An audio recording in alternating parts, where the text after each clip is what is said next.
Jadi kalau kehilangan yang ini, kita belum tentu berpeluang mendapatkan tahun yang akan datang. Terbuka dari awal Syawal sampai akhir Syawal di luar tanggal 1 Syawal. Dan ini cuma di bulan Syawal, Pak. Jadi kalau antum nggak dapat bulan ini, antum harus tunggu tahun depan. Dan belum tentu hidup tahun depan.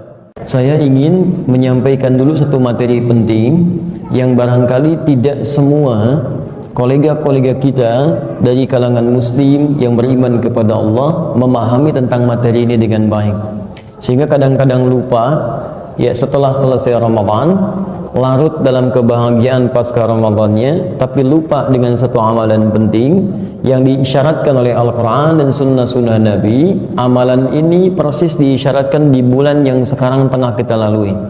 Jadi ada amalan-amalan khusus di bulan Syawal yang diisyaratkan oleh Nabi SAW, langsung bahkan ayatnya turun dari Al-Quran untuk membimbing kita memaksimalkan ibadah ini, khususnya di bulan Syawal yang tengah kita lalui.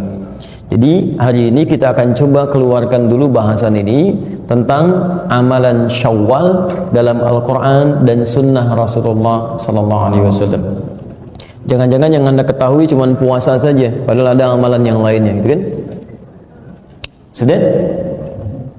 Baik, amalan Syawal dalam tuntunan Al-Quran dan Sunnah Rasulullah SAW. Baik, ada 3 jenis amalan. Saya ulang, ada 3 jenis amalan yang diisyaratkan di dalam Al-Quran dan hadis Nabi SAW untuk dimaksimalkan di bulan Syawal. 3 amalan ini, 1 adalah amalan yang dikerjakan di awal Syawal, khususnya tanggal 1 Syawal. Di spesifik tanggal 1 Syawal. Walaupun nanti asar itu dampaknya masih menyebar di sekitaran awal-awal Syawal. Mungkin ada yang 2 Syawal, 3 Syawal, 4 Syawal masih mengerjakan itu. Tapi secara spesifik dikerjakan di tanggal 1 atau di hari pertama di bulan Syawal. Amalan kedua yaitu amalan yang dikerjakan di bulan Syawal, terbuka dari awal Syawal sampai akhir Syawal. Terbuka dari awal Syawal sampai akhir Syawal di luar tanggal 1 Syawal. Dari tanggal 2 sampai dengan akhir Syawal. Misal 30 Syawal. Jadi kalau kemarin Ramadan 29 hari, berarti Syawalnya sekarang 30 hari. Jadi dari tanggal 2 sampai tanggal 30 ini terbuka amalan ini. Dan ini cuma di bulan Syawal, Pak. Jadi kalau antum nggak dapat bulan ini, antum harus tunggu tahun depan. Dan belum tentu hidup tahun depan. Ya. Jadi kalau kehilangan yang ini, kita belum tentu berpeluang mendapatkan tahun yang akan datang. Yang ketiga, amalan yang dilakukan di bulan Syawal, tapi tidak dibatasi berhenti di akhir Syawal, berlanjut terus sampai pasca Syawal. Dimulai di bulan Syawal, saya dikerjakan, dimaksimalkan di bulan Syawal, diteruskan pasca Syawal. Ini cukup menarik urutannya nih ya. Kalau yang pertama pembuka Syawal, tanggal 1-nya aja atau awal Syawalnya. Yang kedua sampai akhir Syawal di luar tanggal 1-nya. Yang ketiga dimulai dari bahkan Syawal sampai lewat Syawal, Dzulqia'dahnya, Dzulhijjahnya, Al-Muharramnya sampai ketemu Syawal yang akan datang lagi. Paham sampai sini? Baik.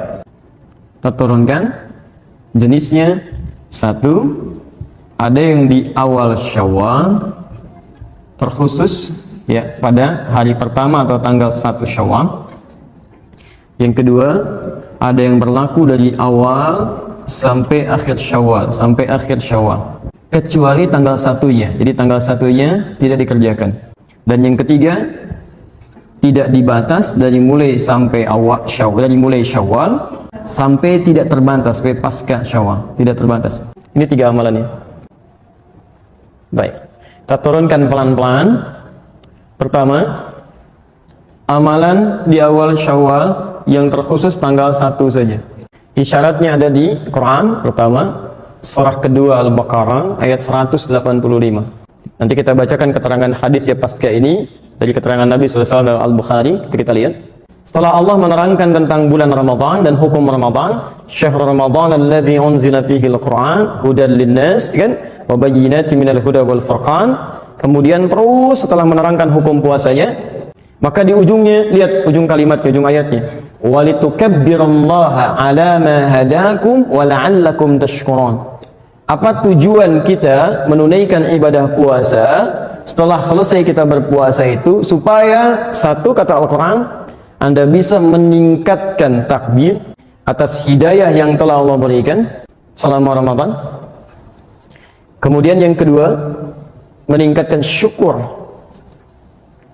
atas segala nikmat pemberian yang Allah telah anugerahkan selama Ramadan. Selama Ramadan Allah berikan kita hidayah, petunjuk untuk berubah.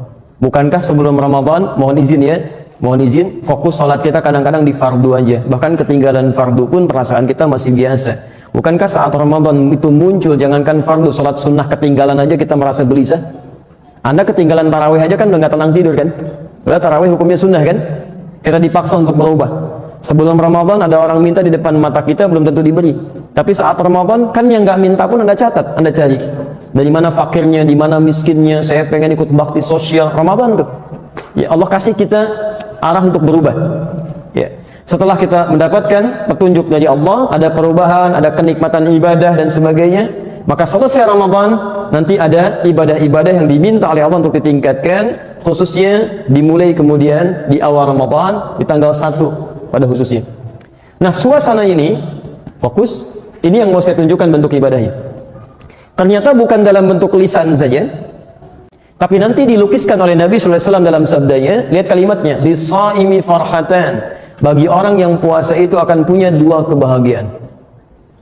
Ya. Farhatun inda fitrihi. Lihat, farhatun inda fitri.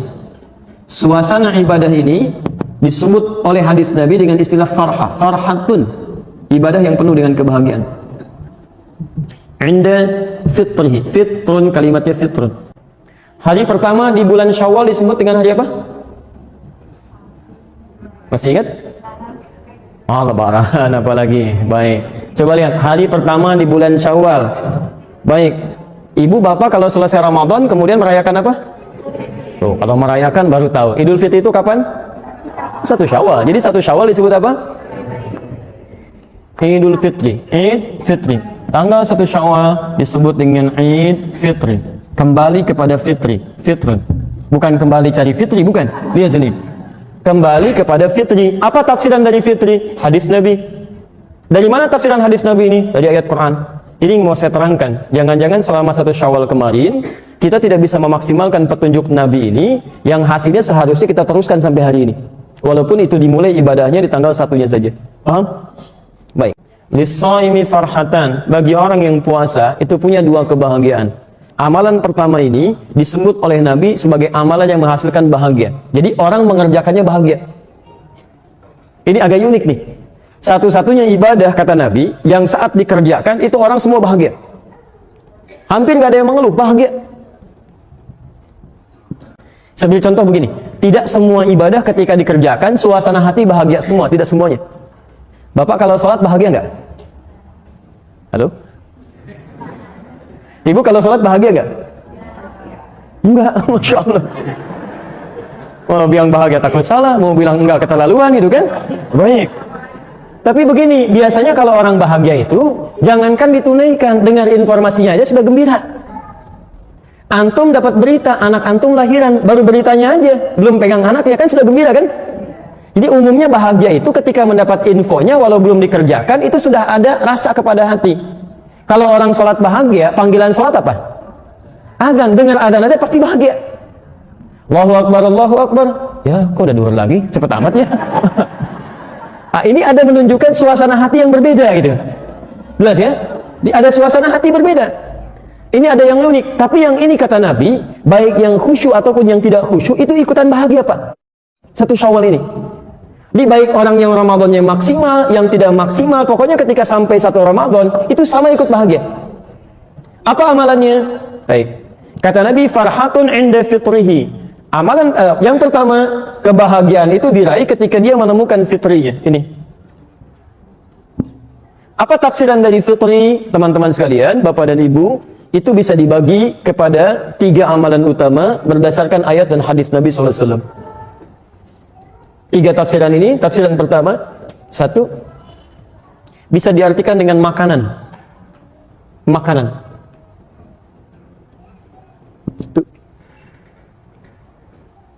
Di kata fitrun ini seakar dengan kata futur. Kemudian prakteknya disebut dengan iftar. Iftar. Bukankah antum saat puasa kalau masuk maghrib kan disebut iftar ya? Ya iftar dulu, iftar jema'i. Apa artinya iftar? Asalnya bukan buka, asalnya makan. Gak pakai makan. Jadi makanan pertama kali yang dimakan, baik, makanan pertama kali yang dimakan, yang kita nikmati itu disebut dengan iftar. Ya jelas ya, makanya sarapan disebut futur dalam bahasa Arab, karena itu yang pertama kita makan.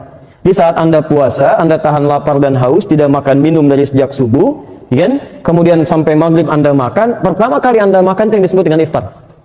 Padahal belum tentu kemudian, mohon maaf ya, yang kita nikmati itu bisa macam-macam, belum tentu semuanya sama. Tapi poinnya, kenapa disebut dengan iftar? Ingin menunjukkan ada sesuatu yang dimakan atau dinikmati. Bisa makanan, bisa minuman. Jelas di sini? Jadi, kalau disebutkan iftar, senilai dengan kata futur, akarnya dari kata fitrun. Jadi kalau disebutkan fitrun, ini bisa berarti pertama, makanan atau minuman. Tepatnya jamuan lah, ya, hidangan. Hidangan yang dimakan atau diminum. Fokus, pelan-pelan.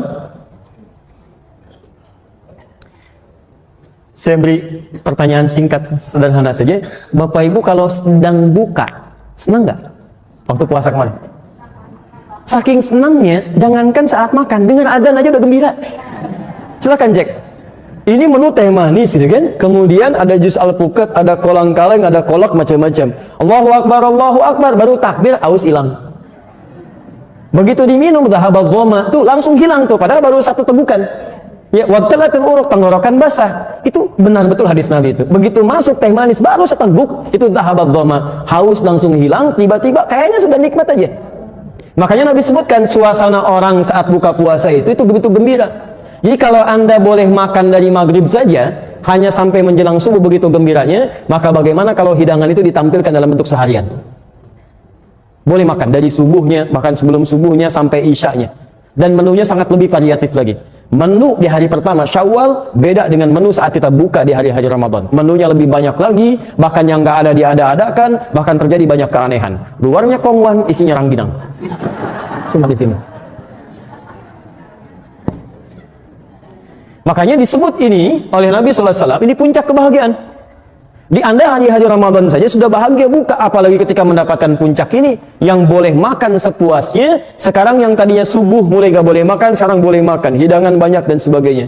Maka amalan ini disebut oleh Nabi SAW sebagai amalan puncak kebahagiaan. Saya mau tanya kepada Bapak Ibu, apakah harus orang khusyuk yang menikmati kebahagiaan untuk makan ini? Tidak. Mau yang khusyuk, mau yang tidak, mau yang puasanya belum dibayar, mau yang sudah sempurna semua, ketika masuk Idul Fitri pertama kali, ini pasti semuanya bahagia. Maka dari itu, amalan sunnah pertama, ketika masuk momentum di hari pertama Idul Fitri ini, di hari pertama bulan Syawal, ini amalan utamanya menampilkan kebahagiaan dalam bentuk bisa berbagi dengan sesama. Ini amalan pertama. Ini.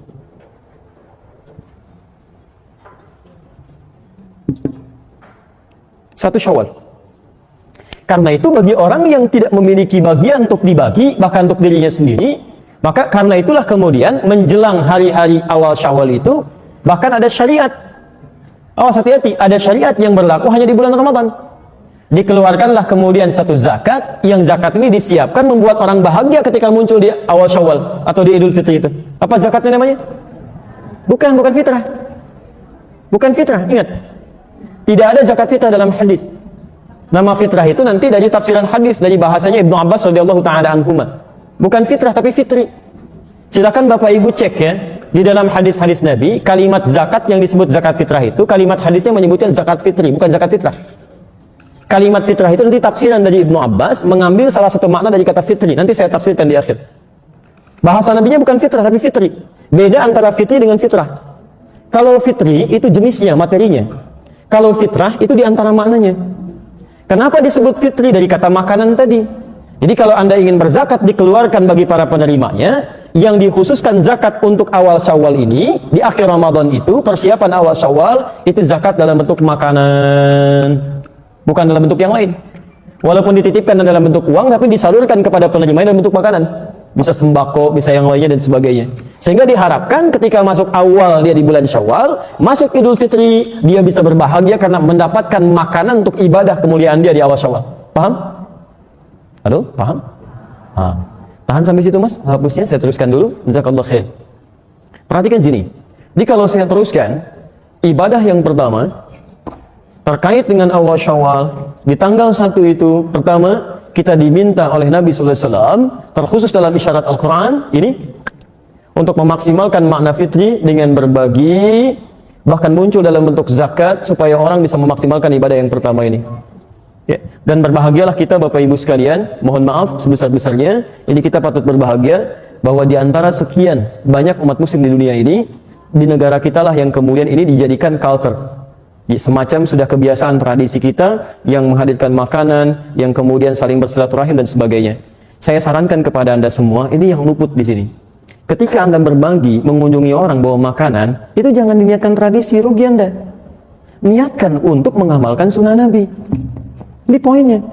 Di tiap tahun kita buat makanan, barangkali cuma untuk dijadikan jamuan aja. Anda nggak niatkan dengan ini. Kalau Anda nggak niatkan ini, Anda nggak dapat bagian dari ibadahnya. Kita maksimalkan, barangkali ini yang luput. Coba saya mau tanya ya, pada Bapak dan Ibu nih. Bapak Ibu kalau kedatangan tamu sore ini, bikin makanan nggak? Bikin minuman? Kenapa? Karena ada tamu. Lihat, Nabi mengajarkan bukan ada tamunya. Karena Nabi perintahkan kita untuk bikin itu. Jadi bagi orang beriman itu, lihat kalimatnya. Anda kalau belajar Al-Arba'in, An-Nawawiyah, hadis nomor 16, lihat kalimat Nabinya. Man kana yu'minu billahi wal yaumil akhir, falyukrim dhaifah. Siapa yang merasa beriman pada hari Allah dan hari akhir, maka muliakan tamunya. Jadi saat kita menyambut tamu dengan makanan itu bukan karena tamunya mau datang, karena Allah perintahkan kita untuk bikin makanan. Kalau Allah nggak perintahkan, sekalipun dia datang serombongan, saya nggak akan bikin kalau Allah nggak perintahkan. Tapi karena Allah perintahkan saya bikin makanan, saya buatkan. Karena Nabi perintahkan saya hidangkan minuman, saya perintahkan. Jadi ketika kita mengerjakan berdasar perintah Allah, bukan cuma makanan yang dihidangkan, bukan cuma adab yang dihadirkan, tapi ada pahala yang dituliskan di situ. Saya beri contoh gini, kalau Bapak Ibu misal kedatangan tamu malam-malam jam 2, Assalamualaikum, Assalamualaikum, dibuka nggak? Why? Susah juga. Baik, saya mau ambil level Nabi, Rasul. Ya, ini Nabi, Rasul, saya ulang ya. Ini Nabi, Rasul, kemudian bukan cuma Nabi Rasul, dekat dengan Allah. Saking dekatnya punya gelar Khalilullah. Ya, punya gelar Khalilullah, yang sangat dekat dengan Allah. Bahkan dari keturunannya hampir semua jadi nabi, Pak. Istri pertamanya Sarah melahirkan nabi. Ya, jadi Ibrahim alaihissalam menikah dengan Sarah, melahirkan Ishak. Dari Ishak turun Yakub, dari Yakub turun Yusuf. Sezaman dengan Yusuf, familinya ada Nabi Zakaria. Nabi Zakaria dari sepupunya Imran. Imran menikah dengan Hannah, turun Maryam. Maryam lahir Isa. Sisi yang lainnya lagi, nanti ada Musa, ada Daud, ada Sulaiman dan seterusnya. Menikah dengan Hajar. Sebelum lahirnya Ishak, lahir Ismail dari rahim Hajar alaihissalam. Dari Ismail muncul Nabi Muhammad SAW. Kalau Anda urut ketemu sampai ke Nabi Ismail. Muhammad bin Abdullah bin Abdul Muttalib bin Hashim bin Abdul Manaf bin Qusay bin Murrah bin Kilab bin Ka'ab bin Ghalib bin Fihir bin Malik bin Nadar bin Kinana bin Khuzaimah bin Mudrika bin Ilyas alaihissalam bin Nizar bin Mudar bin Ma'ad bin Adnan bin Adi bin Andri bin Muqawwam bin Nahur bin Tariq bin Ya'ruf bin Yasjub bin Nabit bin Ismail alaihissalam bin Ibrahim alaihissalam. Saya ingin katakan, ada seorang Nabi, seorang Rasul, dekat dengan Allah, surganya jelas, anak-anaknya hampir semuanya Nabi dan Rasul. Begitu kedatangan tamu malam-malam, diterima oleh beliau. Antum Nabi bukan, Rasul bukan, belum tentu dekat dengan Allah, keluarganya nggak semua jadi Nabi, kedatangan tamu malam-malam, Masya Allah. Nabi Ibrahim yang jelas surganya, diterima. Antum yang belum jelas, masih mau menerima. Baik, saya mau kasih ilustrasi begini. Yang saya maksudkan begini. Yang saya maksudkan, karena ini perintah Allah. Kalau sudah perintah Allah, jangankan kita, Nabi aja ngerjakan. Quran surah 51 ayat 24. sampai ayat 30-nya. Posisi paling kanan sebelah bawah. Lihat, saya bacakan ayatnya. Hal ataka hadithu dhaifi Ibrahim al-mukramin? Pernahkah Anda dengar kisah tentang Nabi Ibrahim yang kedatangan tamu malam-malam? Tapi dimuliakan.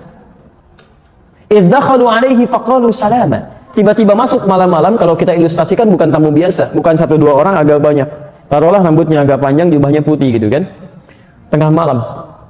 Idh dakhalu alaihi, datang kepada beliau, faqalu salama, mereka mengucapkan assalamualaikum, assalamualaikum. Antum taruhlah berani kan? Ada yang mengucapkan malam-malam jam 2 tuh, assalamualaikum, assalamualaikum, masya Allah. Dijawab tidak? Oh jangan, salah kalau nggak dijawab, dosa. Sebab mengucapkan salam hukumnya sunnah, menjawab hukumnya wajib. Quran surah keempat ayat 86. Wa idza hayyitum bi tahiyyatin fahayyu bi ahsana minha. Kalau ada orang mengucapkan salam, maka jawab, hukum menjawabnya wajib dengan yang lebih baik. Jadi kalaupun antum belum buka, minimal antum jawab. Assalamualaikum, waalaikumsalam, assalamualaikum, waalaikumsalam, gitu kan? Masya Allah. Ini begitu dibuka, Pak, Allahu Akbar. Qaumun munkarun. Ini orang asing. Saya tidak kenal.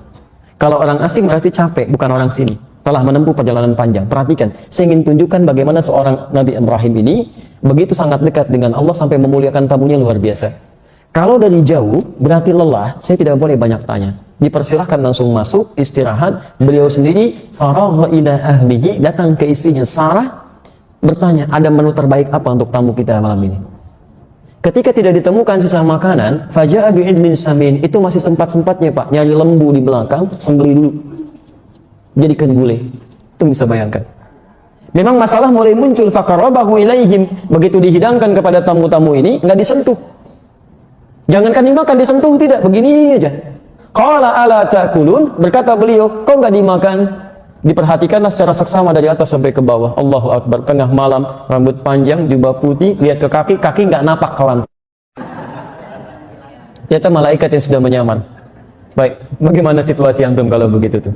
Fa'ujasa minhum khifah, maka mulai khawatir. Agak ketakutan. Jadi Nabi pun pernah takut, itu biasa. Yang salah itu yang larut dalam ketakutan. Ya qalu la takhaf wa basyaruhu bi ghulamin alim. Saya mau kasih rahasia di sini. Ini puncaknya.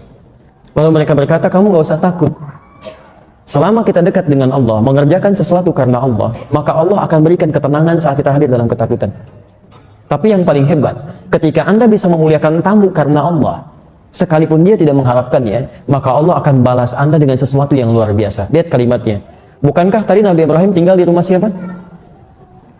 Coba cek. Sarah. Sarah punya anak atau tidak? Punya. Siapa nama anaknya? Ishak. Dalam posisi tadi, beliau belum mendapatkan keturunan. Sarah itu divonis, mohon maaf ibu, mohon maaf, divonis monofos, divonis mandul. Tidak mungkin punya keturunan secara medis dan klinis. Begitu Nabi Ibrahim mengamalkan amalan tadi, lihat. Memuliakan tamu dilakukan karena Allah, tiba-tiba tamu itu mengatakan, "Wabasyaruhu bi ghulamin alim." Allah balas kebaikan Anda dengan memberikan kabar, Anda akan punya anak dari Sarah, anak yang sangat cerdas. Istrinya kaget dengar itu dari belakang. Fa aqbalat imra'atuhu fi sarratin fasakkat wajhaha wa qalat ajuzun aqim.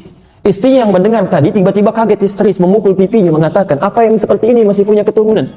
Qalu kadzalika qala rabbuk. Kemudian mereka berkata, ini ketetapan Allah. Innahu huwal hakimul alim. Kalau Allah sudah tetapkan, itu yang paling bijak, yang Allah sangat mengetahui. Teman-teman, barangkali antum ketika menjamu orang lain, memberikan makanan sekecil apapun, ketika Anda niatkan karena Allah, mungkin itu wasilah bagi Anda untuk mengabulkan doa-doa Anda. Ketika Anda niatkan sebagai ibadah. Ini tidak ada ruginya ketika Anda menjamu orang lain, niatkan bagian dari ibadah. Jangan-jangan cuman bikin, diminum pulang. Kalau cuman seperti itu, jangankan antum, non-muslim pun bisa mengerjakan itu. Demi Allah saya katakan, antum silakan bertamu kepada teman-teman non-muslim. Demi Allah saya katakan, mereka pun akan menjamu antum. Gimana perbedaannya? Pada kalimat iman. Ini. Maka niatkan. Itu spirit tanggal 1 Syawal itu, spiritnya adalah contoh kepada kita agar berbagi kebahagiaan dengan siapapun dan diniatkan ini sebagai ibadah karena Allah Subhanahu wa taala. Ini poin. Coba antum yang masih mengunjungi itu, kunjungi paman, kakek, nenek, ibu, ayah, bawa makanan, bawa macam-macam, diniatkan apa itu? Ini bagian pertama. Ini dan disambung dengan takbir. Ya. Perbanyak takbir, perbanyak takbir. Hari pertama, hari keberapa kita bertakbir di bulan Syawal?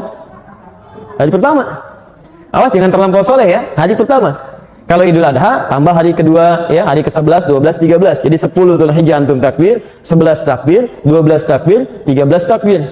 Yang bersama-sama di masjid dan sebagainya. Tapi kalau Idul Fitri, spirit takbirnya di hari pertama. Allahu Akbar, Allahu Akbar. Coba tunjukkan pada saya. Demi Allah saya katakan, saking bahagianya orang takbir. Jangankan nunggu subuh, habis maghrib pada takbir, Pak. Jangankan orang dewasa, anak kecil yang gak ikutan puasa, ikutan takbir. Makanya benar ketika Nabi menyebutkan suasana fitri itu suasana kebahagiaan, dihadirkan dengan ini. Tapi yang mau saya tunjukkan, coba cek ya, sampai hari ini. Tadi kan saya katakan, ini amalan di hari pertama, tapi akarnya, dampaknya terus melewati waktu-waktu pasca hari pertama, kedua, dan seterusnya. Sekarang perhatikan, mohon izin, fokus. Takbir ini disebutkan oleh Quran, ana mahadakum, setelah Allah memberikan hidayah untuk kita berubah.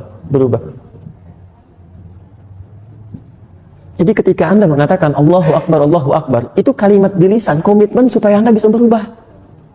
Jadi lebih baik. Jadi kalau lisan Anda mengatakan Allahu Akbar, Allah, tapi Anda nggak mau berubah pasca Ramadan, Anda butuh kalimat apa lagi? Fir'aun saja nggak sanggup mengucapkan Allahu Akbar, padahal Allah kirimkan 2 nabi. Sekarang Anda, Nabi Muhammad cuma 1 sudah meninggal, lisan Anda digerakkan mengucapkan kalimat takbir. Anda bisa mengucapkan, tapi Anda nggak mau berubah. Anda perlu dikasih apa lagi? Coba cek Fir'aun. Ya, Quran surah ke-20 ayat ke-43 sampai 44. Ini makhluk paling buruk, paling zalim. Mengaku Tuhan, ana rabbukumul a'la. Hobinya sembelih bayi, Bu. Quran surah kedua ayat 49. Bukan sembelih biasa. Yudzabbihuna abna'akum. Kalau ada perempuan mengandung, ditunggui sampai lahiran. Nanti yang masih darah itu kalau laki-laki langsung dibanting ke bawah, langsung digorok begini. Disembelih itu ada 2 dalam bahasa Arab, Pak. Ada nahara, ada zabaha. Inna a'tainakal kautsar, fasholli li rabbika. Nah, nahara itu sembelih unta yang tidak dijatuhkan. Jadi kalau antum sembelih unta itu nggak dijatuhkan dulu, langsung disembelih dalam berdirinya. Kalau yang pakai golok besar langsung begini, kalau yang kecil ditempel sedikit, cari nadinya langsung dipotong begini, disembelih.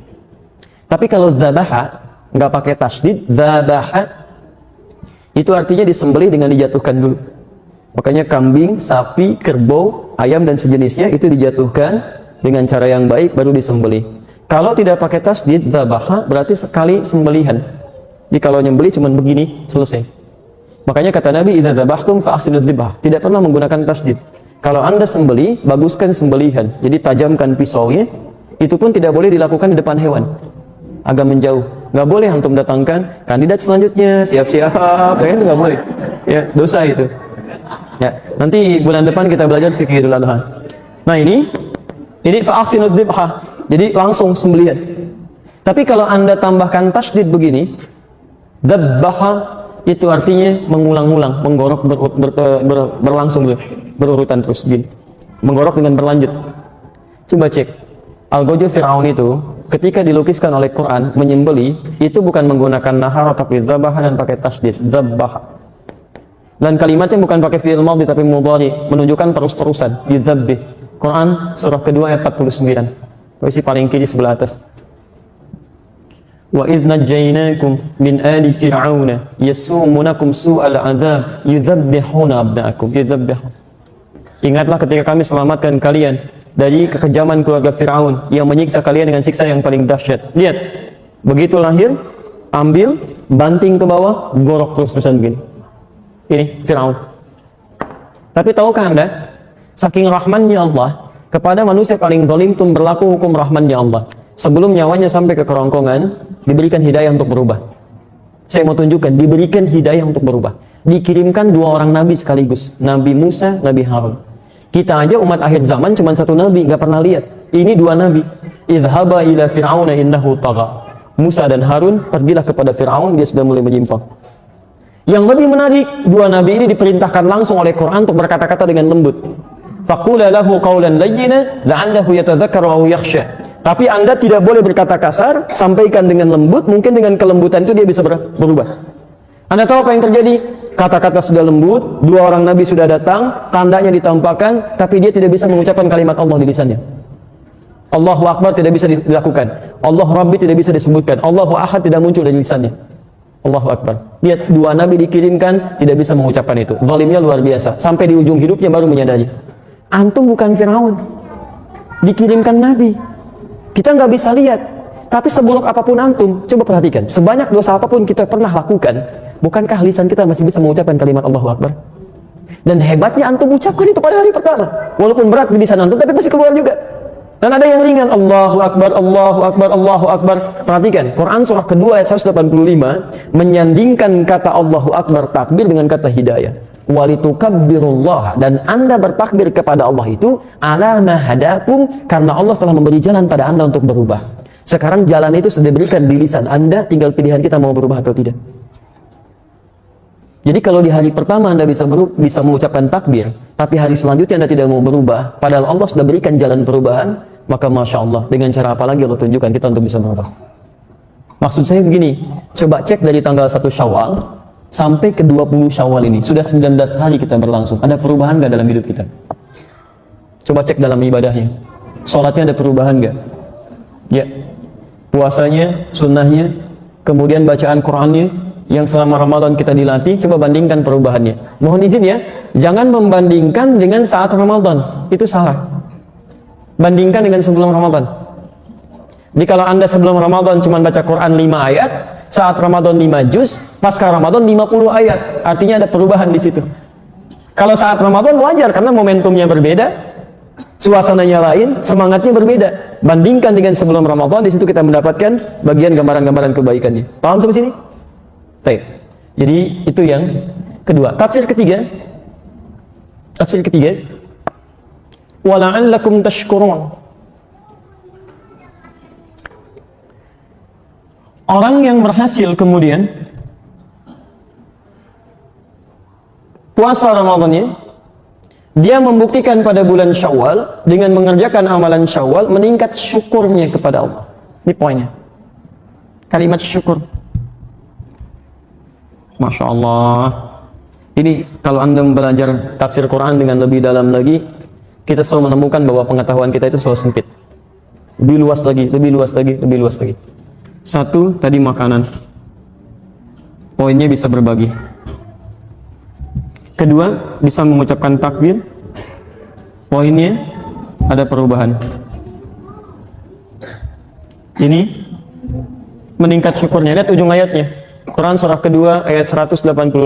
Wala'allakum tashkurun. Dan supaya kalian bertambah syukurnya kepada Allah Subhanahu wa taala. Maaf, kalau syukur itu korelasinya dengan apa? Syukur korelasinya dengan apa? Saya berikan jalan keluar sedikit. Kalau sabar itu korelasinya dengan musibah. Begitu ada musibah, ada ujian, kita sabar. Rumusnya di Quran surah kedua ayat 156. Alladzina asabatuhum musibah, idza asabatuhum musibah qalu inna lillahi wa inna ilaihi rajiun. Siapa yang kena musibah itu? Yaitu orang yang sabar. Ayat 155-nya. Posisi paling kiri sebelah atas.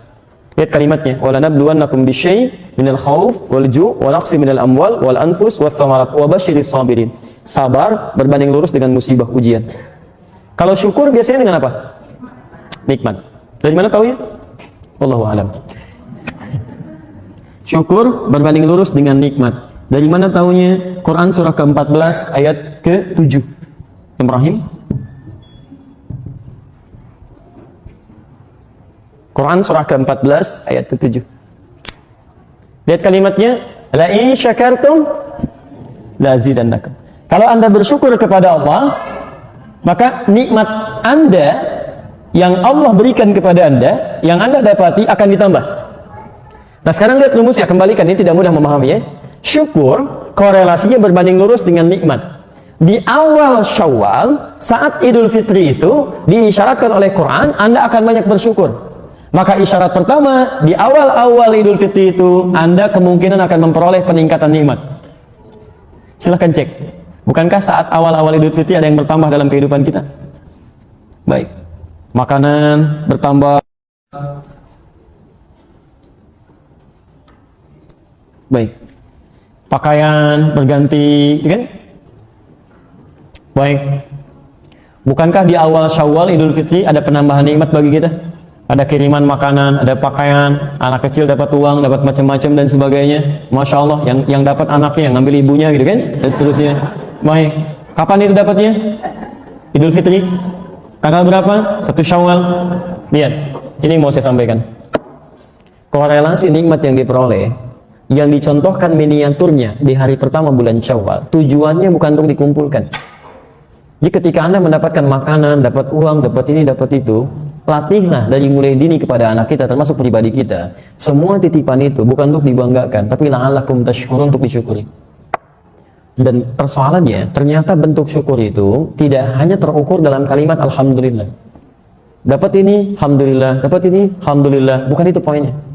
Tidak pernah disebutkan syukur dalam kalimat-kalimat fikih kecuali menunjuk kepada, ini poinnya, ungkapan kebahagiaan atas nikmat yang diperoleh, ungkapan kebahagiaan atas nikmat yang diperoleh. Fokus betul ya. Dengan cara menggunakan nikmat dimaksud sesuai dengan ketentuan yang Allah tetapkan. Ungkapan kebahagiaan atas nikmat yang diperoleh dengan cara menggunakan nikmat dimaksud sesuai dengan ketentuan yang Allah tetapkan. Itu yang dimaksud dengan syukur. Pada awal Syawal, Idul Fitri, kita bahagia, senang karena umumnya mendapatkan penambahan nikmat. Nikmat dikunjungi, nikmat mendapatkan makanan, nikmat mendapatkan materi. Tapi pelajaran besarnya, kata Al-Quran, semua nikmat itu bukan untuk dikumpulkan, tapi untuk menjadi takaran bagi setiap nikmat yang Allah titipkan kepada kita, sejauh mana kita menggunakan nikmat itu pada ketentuan yang telah Allah berikan. Lihat aplikasinya. 1. Saya nggak mau jauh-jauh dulu ya. Saya belum mau ke harta, belum mau ke pakaian, belum mau ke perangkat kehidupan kita. Perhatikan, nikmat kesehatan, nikmat tidak? Nikmat. Mata yang sehat, itu nikmat. Lisan yang sehat, itu nikmat. Sampai ke ujung kaki. Pernahkah kita melihat sisi penjelasan dalam Al-Quran bahwa orang syukur dengan nikmat kesehatan dirinya adalah ketika perangkat tubuhnya digunakan pada sesuai dengan ketentuan Allah? Coba cek lagi. Jangan-jangan selama ini mata kita tidak pernah digunakan sesuai ketentuan Allah. Sering saya ulang kalimat-kalimat ini. Orang beriman itu beda dengan yang belum ada iman dalam dirinya. Orang beriman itu ketika dia lihat di Quran, demi Allah saya katakan, semua ayat terkait dengan kondisi tubuh kita dan fungsi alat tubuh kita, itu umumnya dimulai dengan kalimat iman. Umumnya, mata. Saya seringkali ungkapan ini. Quran surah ke-24, ayat 30 untuk ikhwan laki-laki, ayat 31 untuk yang akhwat perempuan. Ketika menyebutkan mata, bukan untuk melihat. Kullil mu'minina yaghuddu min absarihim. Katakan pada pria yang punya iman. Imannya dulu disebutkan. Kalau yang gak beriman, itu urusan dia. Tapi bagi yang beriman, ini ada aturan. Yaghuddu min absarihim. Syukuri nikmat matamu, gunakan pada yang benar menurut Allah. Yang baik-baik lihat, yang tidak baik palingkan. Maka muncul istilah ghaddul basar dari Quran. Memalingkan pandangan dari apa yang tidak Allah ridhai. Saya mau tanya pada antum, selama ini jangan ukur dulu dengan uang, jangan ukur dengan materi dan sebagainya. Allah kasih mata kepada kita, berapa kali kita mensyukurnya dalam sehari? Dan berapa kali kita mengistighfari fungsi mata yang pernah kita gunakan pada yang tidak tepat? Nabi aja sehari bisa 100 kali istighfar. Coba cek, jangan-jangan antum mau kesini pun salah lihat. Yang nggak boleh dilihat, nanti dilihat juga. Ada aurat terbuka, ada gambar nggak boleh dilihat, itu satu. Lisan, apa fungsi lisan? Mulut. Bicara yang baik-baik, tapi ketika menyebutkan fungsinya, Nabi menyebutkan fungsi iman dulu. Silakan cek, lihat hadisnya. Man kana yu'minu billahi wal yaumil akhir. Siapa yang merasa beriman kepada Allah dan hari akhir. Ketentuan ini hanya bagi orang yang punya iman. Kalau Anda merasa tidak punya iman, silakan, nggak usah dipakai. Tapi kalau Anda merasa punya iman tidak mengerjakan ini, ada yang salah dalam iman Anda. Ya, lihat kalimatnya. Faliyakul khairan aw liyasmut. Dia hanya boleh berkata yang baik. Kalau tidak bisa, dia diam. Nggak ada pilihan ketiga. Di orang beriman itu mustahil mengucapkan kalimat kotor, mustahil. Jadi kalau ada orang beriman mengatakan kata-kata yang kotor, ada yang salah dalam imannya. Dia kalau nggak bisa dia akan diam.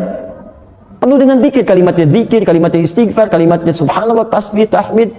Malaikat saja, malaikat itu masya Allah tidak sanggup berkata kotor, tidak sanggup berkata kotor. Ya, masa bagaimana kita dengan yang bukan malaikat diperintahkan oleh Allah tapi keluar kalimat-kalimat yang tidak menyenangkan. Jadi mohon izin ya. Mohon izin kembalikan lagi, coba cek. Kalau Anda merasa ingin mensyukuri nikmat dari Allah, maka cek lagi tubuh kita dulu sebelum pada yang lain, sampai ke ujung kaki. Makanya saking bersihnya lisan kita ini, gak boleh berkata yang kotor. Saking gak bolehnya, karena lisan kita bersih. Dilarang untuk mencela. Kalimat celaan dibuka dengan kalimat iman. Ya ayyuhalladzina amanu la yaskhar qaumin min qaum. Hai orang-orang beriman, jangan saling mencela satu dengan yang lainnya. Jadi kalau ada orang mudah mencela orang lain, sementara dia mengaku beriman, ada yang salah dalam imannya. Kalau orang nggak beriman mencela, dia nggak punya iman. Tapi kalau antum beriman mencela, ada yang salah dalam imannya. Pada yang tidak dibenarkan untuk dicela, pada yang tidak dibenarkan untuk dicela. Dusta, wailul lil mukadzibin, celaka bagi para pendusta. Masuk ke tangan, lihat wailul lil mutaffifin, celaka orang-orang curang. As-sariqu was-sariqatu faqtu aydiyahuma. Para pencuri itu potong tangannya, saking mulianya nggak boleh berbuat yang kasar. Daripada kotor lebih baik nggak punya tangan sama sekali. Coba cek. Saya selalu katakan begini, mata kita aja mungkin belum maksimal. Ada orangnya buta, usia 4 tahun, menghafal Quran sampai hafal. Antum dikasih 40 tahun mata sehat, untuk baca aja belum punya waktu. Antum butuh berapa tahun lagi? Ada anak-anak usia 5 tahun bisa berkata yang baik-baik. Antum dikasih 50 tahun masih keluar kalimat yang kotor. Antum butuh berapa tahun lagi untuk bisa berkata yang baik? Dan selalu ada kesempatan untuk berubah gitu kan. Kalau Allah sudah keluarkan kalimat takbir di lisan kita, Allahu Akbar, itu belum membimbing Anda untuk berkata yang baik, Anda butuh kalimat apa lagi gitu. Sampai ke ujung kaki, semua sampai ke ujung kaki. Quran surah ke-25 ayat 63. Wa ibadur rahmanil ladzina yamshuna 'alal ardi hauna. Hamba Allah yang penyayang itu. Kalau Anda mengaku hamba Allah, itu jalannya tawadhu. Itu kalimatnya tegas itu. Jadi kalau ada orang sombong, maaf, yamshun itu bisa dengan kaki, bisa dengan perangkat. Kalau dulu pakai kuda, sekarang kudanya rubah jadi Ferrari gitu kan? Kijangnya rubah jadi Innova gitu kan? Dan sebagainya. Jadi ada orang yang jalannya memang biasa, tapi kalau sudah masuk mobil sombongnya luar biasa, bisa. Jelas ya? Maka coba cek. Kalau kita sudah dalam perangkat diri kita belum bisa mengarahkan pada yang baik, maka ini amalan Syawal kita belum maksimal. Jelas di sini? Itu baru tubuh kita, belum pakaian, belum harta. Ada orang sepeda aja nggak punya, jarak ke masjid 5 kilo, jalan kaki ke masjid Pak. Antum cuma 5 meter masjid dengan rumah begini. Sepeda ada, motor ada, mobil banyak bahkan. Dan hebatnya lagi, naik masjid ngarah ke rumah antum begini.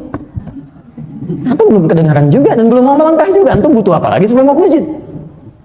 Nah, ini poinnya. Jadi, amalan yang pertama, spiritnya di tanggal 1 itu adalah menunjukkan satu adanya perubahan ya, pada diri seorang muslim. Dia bahagia ketika masuk tanggal 1 Syawal, bukan bahagia karena puasanya selesai. Ya, nggak ada sahabat bahagia karena puasa selesai. Semua sahabat itu setelah puasa selesai justru menangis, menantikan setiap hari itu bisa Ramadan semuanya. Nggak ada yang bahagia. So, kebahagiaan itu ketika mereka mendapatkan nilai-nilai tadi. Bahagia ketika disebut oleh Nabi bisa berbagi. Bahagia karena mendapatkan petunjuk untuk berubah. Bahagia karena mulai bisa mensyukuri apa yang telah Allah titipkan. Coba cek, jangan-jangan kita bahagianya semuanya, cuma dengan pakaiannya, cuma dengan makanannya, cuma dengan segalanya, tapi tidak tampak perubahan dalam diri kita. Maka apa yang kita banggakan di hadapan Allah? Mana kebahagiaan itu? Makanya kata Nabi, ditutup kalimatnya, wa farhatun yauma yalqahu rabbahu, yaitu, mohon izin, pertama dia bahagia dengan puasanya, dan yang kedua, hina yalqahu rabbahu, ketika dia datang kepada Rabbnya membawa hasil.